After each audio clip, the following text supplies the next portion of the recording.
श्री कृष्ण, जय श्री राम, जय श्री राधे राधे, जय श्री महाकाल। इस वीडियो में आपको श्रवण कराएंगे श्रीमद् देवी भागवत पुराण की कथा। जो स्त्री बंध्या, विधवा अथवा धनीन है, उसके विषय में ऐसा अनुमान कर लेना चाहिए कि अवश्य ही इसने पूर्व जन्म में नवरात्र व्रत नहीं किया है।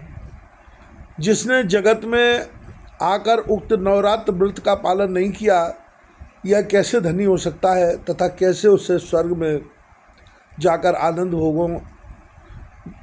भोगने की सुविधा मिल सकती है।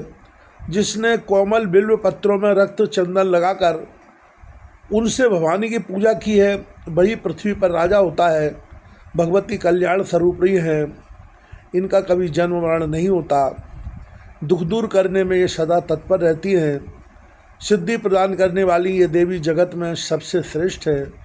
जिस मनुष्य ने इनकी उपासना नहीं की, वह निश्चय इस जगत में दुखी, शत्रुग्रस्त एवं दरिद्र होता है। ब्रह्मा, विष्णु, शंकर, सूर्य, अग्नि, वरुण, कुबेर एवं इंद्र प्रभृति देवता बड़े हर्ष के साथ जिनका ध्यान करते हैं, उन्हीं भगवती चंडिका को मानव क्यों नहीं भजते। मनु ने कहा है कि इनके स्वाहा व स्वधा इन नामों का उच्चारण करने से देवता और पितर तृप्त हो जाते हैं।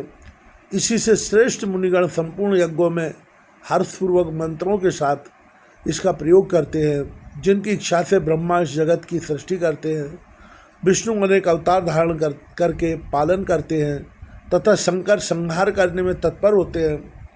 उन कल्याण दायिनी भगवती को मानव क्यों नहीं भजते। नर, नाग, पक्षी, पिशाच, राक्षस और देवता, इनमें कोई एक भी ऐसा नहीं है जिसमें भगवती की शक्ति न हो और वह हिलडुल तक सके। घर घर की यही स्थिति है। मंगलमयी भगवती चंडिका संपूर्ण कामना सिद्ध कर देती है। धर्म, अर्थ, काम और मोक्ष, इन चारों फलों की अभिलाषा करने वाला कौन ऐसा पुरुष है जो उन भगवती की उपासना ना करे अथवा उनके व्रत से वंचित रह जाए। महान से महान पापी भी यदि नवरात्र व्रत कर ले तो संपूर्ण पापों से उसका उद्धार हो जाता है। प्राचीन समय की बात है, एक निर्धन वैश्य था। वह महान दुखी था। राजन कौशल देश के किसी सज्जन ने उसका विवाह भी कर दिया था। उसके बहुत से बाल बच्चे हो गए थे, पर उनकी क्षुधा कभी शांत नहीं होती थी। उसके लड़के सायंकाल में किसी प्रकार कुछ भोजन पाते थे। वैश्य भी कुछ खा लेता था। भूखे रहते हुए वह सर्वथा दूसरे के कार्य में तत्पर रहता था एवं बड़ी कठिनता से कुटुंब का भरण पोषण चलता था। उस वैश्य के मन में अपार चिंता रहती थी, परंतु वह सदा धर्म में तत्पर रहता था। उसकी इंद्रियां शांत थीं। वह बड़ा सदाचारी था, कभी झूठ नहीं बोलता था। उसके मन में क्रोध नहीं आने पाता था। वह सदा धैर्य से काम लेता। मन में अहंकार और डाह नहीं आने देता था।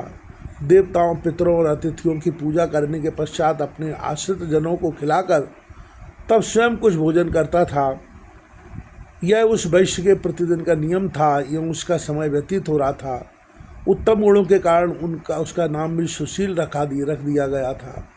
दरिद्रता से अत्यंत घबराकर उस भूखे वैश्य ने एक शांत स्वभाव मुनि से पूछा। सुशील ने कहा, विप्र देवता, तुम्हारी बुद्धि बड़ी विलक्षण है। आज मुझ पर कृपा करके यह बताओ कि मेरी दरिद्रता निश्चय पूर्वक कैसे दूर हो सकती है।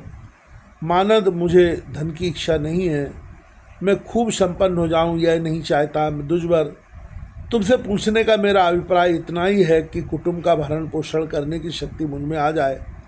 मेरी छोटी बच्ची और बच्चे भोजन पानी के लिए सदा रोते रहते हैं। घर में इतना ही भी अन्न नहीं है कि मैं उन्हें एक एक मुट्ठी भी दे सकूं।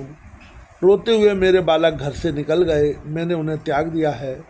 अतः अब मेरे हृदय में आग सी लग गई है, परंतु धन के अभाव में मैं कर ही क्या सकता हूँ। मेरी लड़की विवाह के योग्य हो गई है। मेरे पास धन है नहीं, मैं क्या करूँ। दुष्बर, इसी से मेरा मन चिंता के समुद्र में गोते खा रहा है। दयानिधि, तुमसे कोई बात छिपी नहीं है। विप्र, अब तुम तप, दान, व्रत, मंत्र एवं जप कोई भी ऐसा उपाय बताओ जिससे मैं अपने आश्रित जनों का भरण पोषण सुचारू रूप से कर सकूं। बस मुझे इतना ही धन चाहिए। अधिक धन के लिए मैं आगे वेद व्यास जी भगवान बताते हैं वह किस प्रकार से विचार कर रहा है। वेद व्यास जी भगवान कहते हैं, मैं प्रार्थना नहीं करता महाभाग तुम्हारी कृपा से अब मेरा परिवार सुखी हो जाए, ये तदर्थ सोच समझकर कोई उपाय बतलाइए। व्यास जी कहते हैं, राजेंद्र, इस प्रकार सुशील वैश्य के पूछने पर उत्तम व्रत का पालन करने वाले उस विप्र को बड़ी प्रसन्नता हुई। उसने वैश्य से कहा, वैश्वर, तुम श्रेष्ठ 9 व्रत करो। इसमें भगवती जगदम्बा की पूजा, हवन और विप्र भोजन कराना होगा।